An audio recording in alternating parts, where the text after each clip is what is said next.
చూడు సార్ ఇప్పుడు మస్తు వస్తుంది నీళ్ళు కొంచెం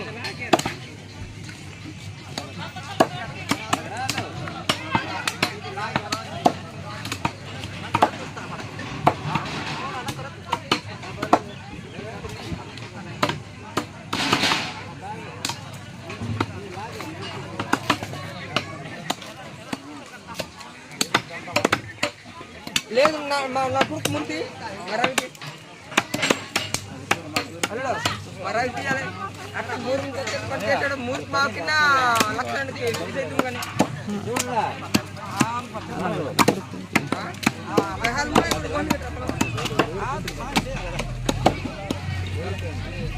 సంజనా పెట్టాడు